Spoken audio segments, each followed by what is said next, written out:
नमस्कार विद्यार्थी भाइयों और बहनों, ધોરણ 9 વિષય હિન્દી। આજે લેખન વિભાગ છે। લેખન વિભાગમાં આપણે કહાની લેખન એટલે કે મુદ્દા પરથી વાર્તાઓ જે આપણે પરીક્ષામાં 6 માર્કનું પૂછાય છે એના વિશે થોડી માહિતી લઈ લઈશું। तो हिंदी में एक प्रश्न आता है परीक्षा में कहानी लेखन का। उसमें कहानी की रूपरेखा मतलब कहानी का जो ढांचा है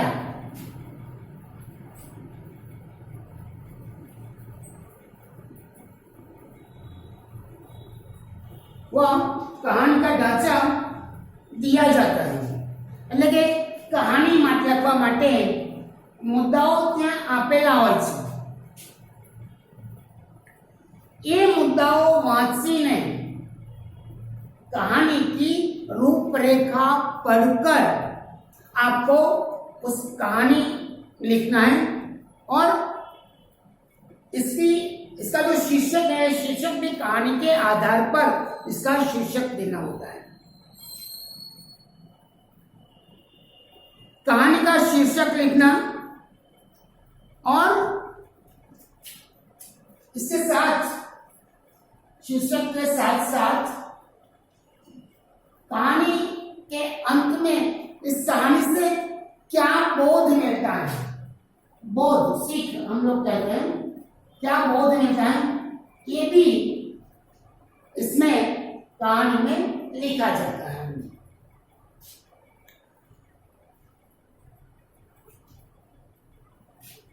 तो ये कहानी लिखते समय हमें कौन कौन सी बातें ध्यान में रखनी चाहिए, ये तो सबसे पहले होगा कहानी की रूपरेखा है। उस रूपरेखा को भली भांति हमें समझ लेना चाहिए। कहानी में जो रूपरेखा આપવામાં આવી છે એ કહાનીની રૂપરેખા આપણે સમજવી પડે, એના મુદ્દાઓ ધ્યાનથી વાંચવા પડે। મુદ્દા આપ્યા હોય, એક મુદ્દો છે, એક ગાંવ था, एक किसान, 4 बेटे। मान लो ऐसी कोई रूपरेखा आपके सामने दिखे तो इसका मतलब ये नहीं है कि एक गांव कि लिखते थे हम था रहते थे, खाली जग्या નથી પૂરવાની। એ ફક્ત મુદ્દા છે। એક મુદ્દો વાંચવાનો છે અને વાંચીને પછી થોડું વિચારવાનું અને પછી એના પરથી વાર્તા લખવાની છે। લખી લો એટલે વાર્તાનું શીર્ષક શું આપી શકાય, શીર્ષક એ અને વાર્તામાંથી આપણને શું બોધ મળે છે એ પણ લખવાનું છે।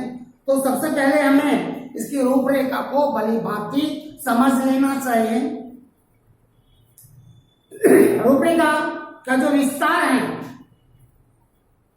तो कहानी के प्रत्येक संकेत का क्रम से विस्तार करो। जे प्रमाणे मुद्दा आता है ए प्रमाणे क्रमशः તમે વાર્તા લખતા જાઓ। जो मुख्य घटना है उस घटना को संक्षिप्त में वर्णन करो और उसमें जो पात्र आते हैं उस पात्रों की जो बातचीत होती है उस बातचीत को संवाद के रूप में लिखना है। जैसे कुछ अन्य बातें हैं कि कहानी जब लिखते हैं तो कहानी भूतकाल में लिखनी चाहिए। पूरी कहानी को 3-4 परिच्छेद में 3-4 फकरा में તમે પૂરું કરી શકો છો। એમાં ભાગ પાડવાનો હોય છે, એમાં વિરામ ચિહ્ન અને ઉચિત પ્રયોગ, જે વાક્યનો પ્રયોગ કરો છો એ ઉચિત હોવા જોઈએ। ત્યાર પછી એનું શીર્ષક આપવાનું છે। તો મુખ્ય પાત્ર, પ્રસંગ અથવા તો એનો સંદેશ છે એને ધ્યાનમાં રાખીને કહાનીનું શીર્ષક આપવાનું છે। शीर्षक बहुत लांबू ना हो, નાનું પણ એકદમ ઉપયુક્ત, સચોટ, સારું લાગે તેવું શીર્ષક આપવું જોઈએ. અને ત્યાર પછી છેલ્લે છે બોધ. તો કહાની આપણને શું બોધ આપે છે કે 2 થી 3 લીટીમાં એ બોધ પૂર્ણ કરવાનો છે.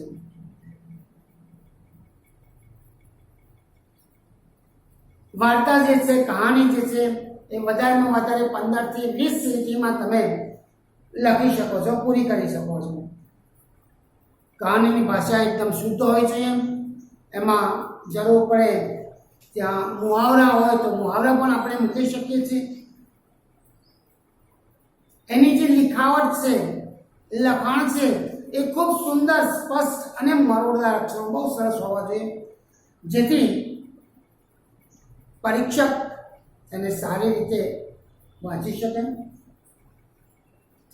તો આમ આપણે કહાની લેખન જ્યારે લખવાનું થાય ત્યારે આટલા મુદ્દાઓ આપણે ધ્યાનમાં રાખવામાં આવે છે. ઘણી બધી આવી કહાની છે. ईमानदारीનું ફળ, खेत में गड़ा हुआ धन, अपना का खून करो, खुद करो, एकता में बल, ऐसे बहुत सी छोटी छोटी कहानियां हैं जिसे हम लिख सकते हैं. ત્યાર પછી મિત્રો આપણે લખવું જોઈએ પત્ર લેખન વિશે.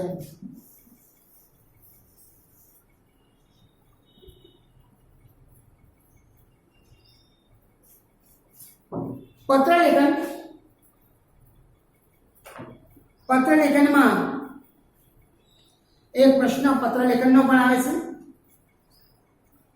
એમાં પત્રનો વિષય લગભગ મોટા ભાગે આપણા દૈનિક જીવનમાં અથવા તો ઘરેલું સંબંધિત, ક્યારેક વ્યવસાય આધારિત પત્ર પણ લખવાના હોય છે. આ ફક્ત આપણે પરીક્ષા માટે જ શીખવાનું છે એવું નથી, પરંતુ વ્યક્તિગત જીવનમાં જ્યારે આપણે આગળ વધીએ છીએ ત્યારે ઘણીવાર પત્ર વ્યવહાર કરવાનો થાય છે. ઘણીવાર અધિકારીઓને પત્ર લખવાનો હોય છે. એ સમયે આપણને આ ખૂબ કામમાં આવે છે. સૌ પ્રથમ જ્યારે પત્ર લખતા હોઈએ ત્યારે એડ્રેસ અને તારીખ, પૂર્ણ એડ્રેસ હોવું જોઈએ. તારીખ પણ જે સમય લખાય એ દિવસની તારીખ જરૂરી છે. જમણી બાજુ, પત્રની જમણી બાજુ જે પત્ર લખે છે, માનો કે આ તમારો એક પત્ર છે, પત્રમાં તમારી જમણી બાજુ અહીંયા તમારું પૂરું એડ્રેસ અને તારીખ એટલે કે દિનાંક જરૂરી છે.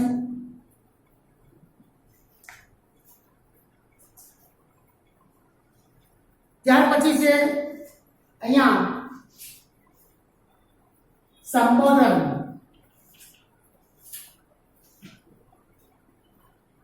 प्रशस्ति, अभिवादन अथवा तो जिन्हें कहिए આપણે शिष्टाचार, जिसके नाम घरेलू पत्र लिखा जाता है.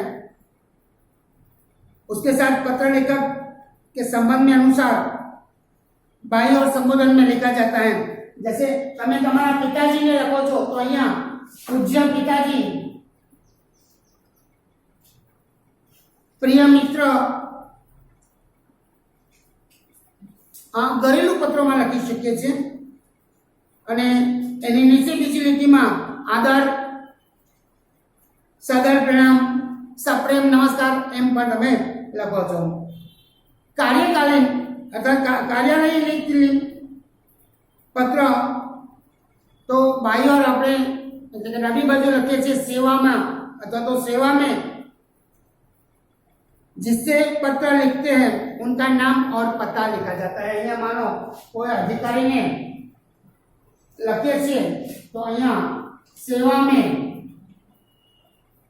અધિકારીનું નામ અને અહીંયા એમનું એડ્રેસ લખવામાં આવે છે. એની નીચે વિષય લખીએ છીએ કે આપણે કયા વિષયમાં અધિકારી સાથે માહિતી માંગીએ છીએ અથવા તો આપીએ છીએ, તો એ વિષય વસ્તુ અહીં આવશે. આવા સમયે કમ સે કમ શબ્દોમાં, ઓછામાં ઓછા શબ્દોમાં આપણે અધિકારીને પત્ર લખવાનો છે. બરાબર?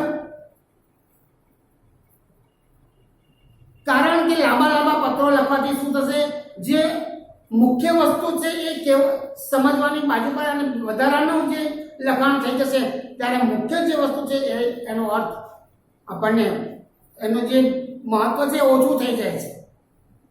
એટલે कार्यालय पत्र जब लिखते हैं तो इस बात को खास ध्यान रखना है कि विषय वस्तु में आपको दिखाना है कि आप किस विषय के बारे में अधिकारी से बात करना चाहते हैं. व्यावसायिक पत्र में सेवा के स्थान पर प्रति लिखा जाता है. प्रति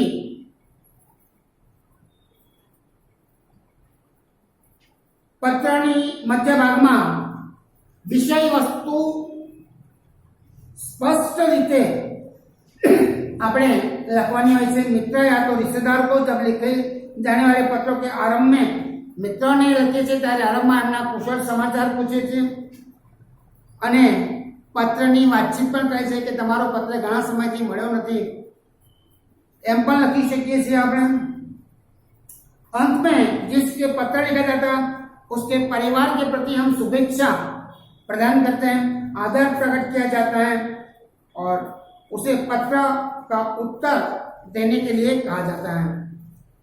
इस और अंत में समाप्ति अर्थात शिष्टाचार या हस्ताक्षर पत्र के अंत में दाहिनी तरफ अंत में जो पत्र लिखता है उसमें आप लिख सकते हैं कि आपका आज्ञाकी या तो आज्ञाकारी, शुभेच्छक आदि शिष्टाचार के रूप में आपको यहाँ लिखना है. इस प्रकार से ये पत्र लिखते हैं.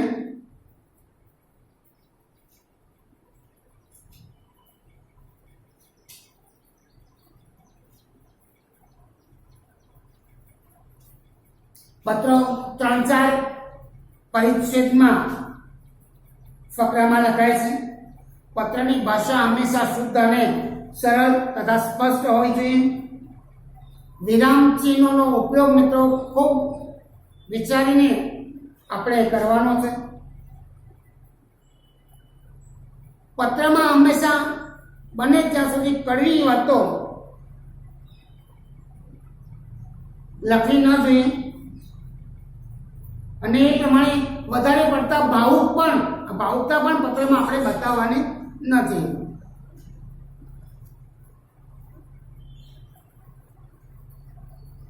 ત્યાર પછી આપણે જોઈએ ગદ્ય સમીક્ષા.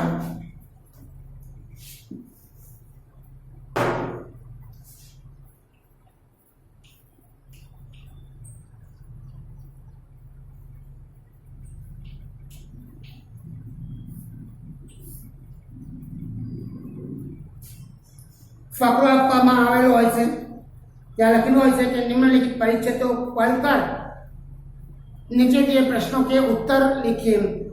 જે ગદ્ય સમીક્ષા આપવામાં આવે છે એની નીચે 3-4 પ્રશ્નો આપવામાં આવે છે અને એ પ્રશ્નોના યોગ્ય જવાબો આપણે ફકરો વાંચીને લખવાનો હોય છે.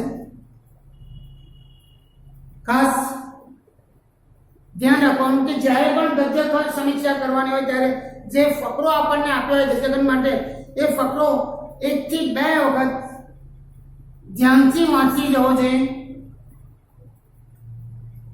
કેમ કે પ્રશ્નનો જે જવાબ છે એ એટલા ફકરામાં જ આપેલા હોય છે પણ જવાબ લખતી વખતે જો આપણે વ્યવસ્થિત વાંચ્યા નહીં હોય, ફકરો નહીં વાંચીએ તો આપણે એને સમજણપૂર્વક જવાબ લખી શકીશું નહીં. प्रश्नों के उत्तर गद्यखंड के किसी भी हिस्से में हो सकते हैं। એવું નથી હોતું પહેલા પ્રશ્નનો જવાબ પહેલો લખેલો હશે પછી બીજો હશે, ગમે તે પ્રશ્નનો જવાબ આગળ પાછળ ગમે ત્યાં ઉપર નીચે વચ્ચે ગમે ત્યાં હોઈ શકે છે। अतः गद्यखंड में से एक एक प्रश्न का उत्तर खोजकर लिखते जाओ। एक एक प्रश्न उत्तर તમે શોધીને લખતા જાઓ એટલે તરત ખબર પડશે। गद्यखंड के आधार पर ही प्रश्नों के उत्तर लिखना है, परंतु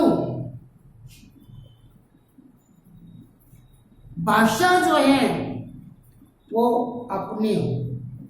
फक्त गद्य खंडમાં જે ભાષા છે એના ઉત્તરો જ્યારે તમે લખતા હોય ત્યારે તમે લખો છો જવાબો ત્યારે તમે તમારી ભાષામાં લખો। मैंने ऐसा कहा है तो પત્રમાં उत्तर માંગ્યો હોય ત્યારે मैंने ऐसा कहा ऐसा હોય એવું ના લખાય। લેખકને ऐसा कहा है એવું આપણે લખવું પડે। પછી આપણે બેઠી કોપી કરીએ કે मैंने ऐसे कहा है तो ત્યાં આપણો પ્રશ્ન ખોટો પડે છે। उत्तर જેટલો અપેક્ષિત मतलब જરૂરી છે એટલો જ ઉત્તર આપવાનો છે। જો વધારે લાંબો ઉત્તર લખવા જશો તો બની શકે છે કે બે પ્રશ્નોના જવાબો એક સાથે તમે એકમાં જ લખી નાખો છો। એટલે ગદ્યખંડમાં જ્યારે પ્રશ્નોના જવાબો લખતા હોય ત્યારે એ વસ્તુ ધ્યાનમાં રાખવાની છે કે ફક્ત પ્રશ્નમાં જે પૂછ્યું છે એટલું જ લખો। ઘણા શું કરશે બે લીટી કે ત્રણ લીટી આખી સળંગ લખી નાખે અને એમાં એવું બને એ જે લખ્યું છે જવાબ એમાં કાં તો બીજા પ્રશ્નનો જવાબ પણ એમાં એટલે બે પ્રશ્નનો જવાબ એક જ લીટી એક એમાં ફક્ત તમે લખી નાખો છો અને ત્યાં આપણા માર્ક્સ કપાઈ જાય છે। એટલે મિત્રો આ વસ્તુ ખાસ ધ્યાન રાખવાની છે। દરેક પ્રશ્નના ઉત્તર એ સરળ અને એકદમ સ્પષ્ટ હોવા જોઈએ।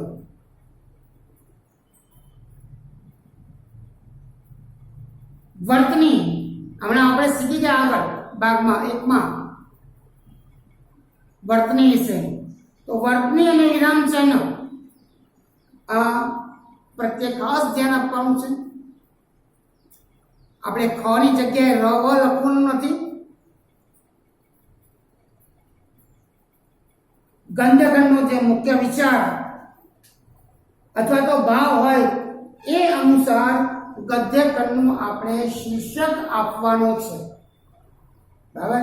तो गद्यखंड के मुख्य विचार या भाव के अनुसार आप गद्यखंड को उचित शीर्षक दे सकते हो। उत्तरों की जो लिखावट है वो सुंदर और स्वच्छ होनी चाहिए। जवाबो सुंदर रीते ने स्वच्छ त्या गंदगी चेक करवानुं नथी। आपणे एक फकरो वांची लઉં છું। मनुष्य तो मनुष्य ही है, पशु पक्षी जहाँ जन्म लेते हैं उस देश को प्रेम करते हैं। जंगल में पैदा हुआ जानवर को आप पिंजरे में बंद कर सकते हैं, उसे लाभ आराम पहुंचाने की कोशिश कर सकते हो, पर वह सुखी नहीं हो सकता। उसे तो अपना जंगल देश ही प्यारा लगता है। उसे मुक्त आकाश में उड़ने वाले पक्षी को पिंजरे में बंद करके सब तरह का सुख पहुंचाना चाहे तो भी वह कदापि सुखी नहीं हो सकता। उसका देश खुला आकाश, पैरों की शाखाएं और घोंसलाएं, वहां धूप वर्षा और कष्ट सहन कर भी पक्षी सुखी हो सकता है। अहियां एનું શીર્ષક શું આપી શકીએ? પક્ષીનું વિશે છે। પક્ષીને શું પ્યારું લાગે છે? પોતાનું જંગલ, પોતાનું ઘર। તો આપણે લખીએ કે પોતાની જે જન્મભૂમિ છે, આપણે જે હમણાં ફકરો પણ એના ઉચિત શીર્ષક તો जन्मभूमि के प्रति प्रेम। जंगल उसकी जन्मभूमि है तो जन्मभूमि के प्रति प्रेम यह शीर्षक हम दे सकते हैं। पशु पक्षी को क्या प्यारा लगता है? तो पशु पक्षी को अपनी जन्मभूमि, अपना जंगल देश ही प्यारा लगता है। आम जरूर प्रमाणे આપણે જવાબ લખવાનો છે। બહુ લાંબા જવાબો લખવાના નથી। અને અહીંયા આ પ્રમાણે ભાગ એકમાં આપણે લેખન વિભાગમાં આ બે ત્રણ વસ્તુ વિશેની આપણે માહિતી ગદ્ય સમીક્ષા પત્ર લેખનની પ્રાપ્ત કરી છે। ભાગ પૂર્ણ કરીએ છીએ।